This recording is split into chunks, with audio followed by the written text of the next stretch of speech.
So, how did it feel to bring Luke Skywalker back in this episode? We saw him quickly in Force Awakens, but now he's back.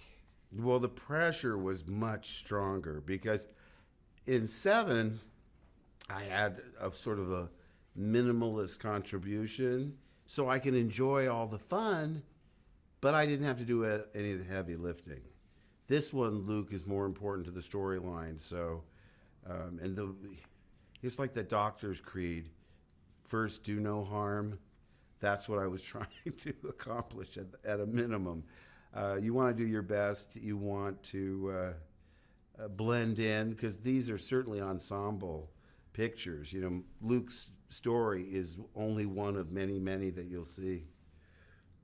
The sets were supposedly more massive than they were in any other film, and detailed. How was it working on all that detailed scale? Well, I'm not giving anything away because now they've established there's a casino set. And I'm telling you, I'd never been on a set that opulent in my life.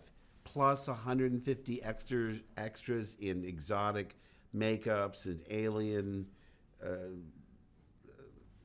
prosthetics and audio animatronic alien pets. I mean, everywhere you looked.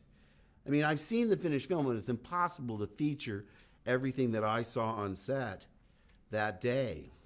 I made a small film called Brigsby Bear, and it occurred to me, just at the price tag for that set, you could probably make 150 Brigsby Bears.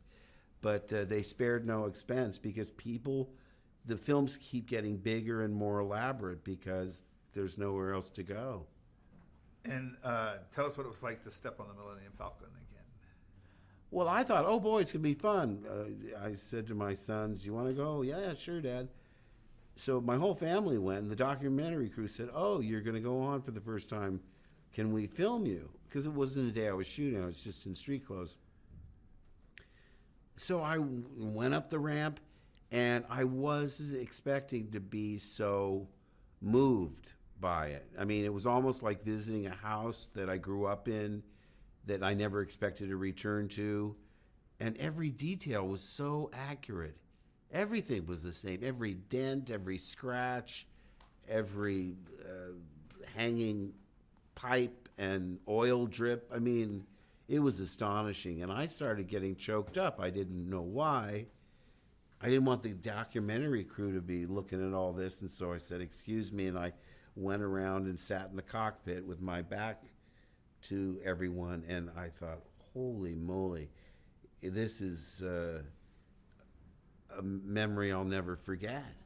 Because it's unexpected, and it encompassed so much of my collective sense memory of what it was like to be back in the originals. You've lived with Luke for almost 40 years or plus. How has it changed, or how do you embrace that legacy? Well, part of it is that, you know, you have a beginning, a middle, and an end, and then you got to move on. You know, there's so much detail in your head that you have to sort of do a memory flush just so that you're able to memorize new lines. So I've forgotten more than I remember. And then you meet these fans that know everything about the movies. They've studied them. They've analyzed them. They've read the novels. They've played the games. They get the, you know, I was asked a trivia question. What was the model number of the Millennium Falcon? This 10-year-old boy goes, F19687X5. What, he got it exactly right. Well, needless to say, he slaughtered me. But later I asked his father, how did he know that?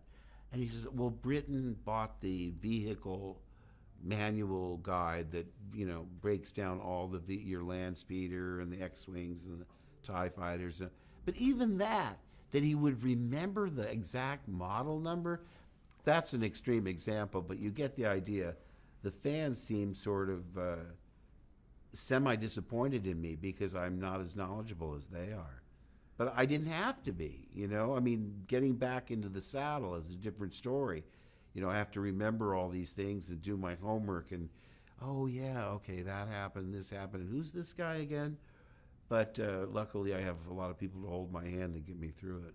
Well, at least you did attempt the Wookiee voice during that competition. He didn't. Britain didn't even go for it. But I have two last questions, real Okay. quick, in my final minutes. What's the memory you're going to take away from making The Last Jedi? Probably the most prominent memory would be that island, Skellig Michael, because it's not easy to get to the top. Those steps are brutal, and they go on for days. But when you get to the top, it transports you. You know, it really does feel like you're in another world. I only had that experience once before, and that was way back in Tunisia when we were on the salt flats, which is 360 degrees of horizon because the salt water doesn't let any vegetation grow. It's just unearthly. So there I am in my Luke costume with the belt and the floating car, and R2 was there, and I turned my back. The crew was filming something else, and the sun was going down, just like the sun's, it wasn't double, and I got the chills. I really felt I was in a galaxy far, far away. I certainly wasn't on Earth. And that never happened again. Norway, come on, snow is snow. When we did Endor, we're in the, Crescent City. I've seen trees like that before, but Ahch-To, the Skellig Michael was, again, I had that feeling. I turned around, I was looking out at the sea.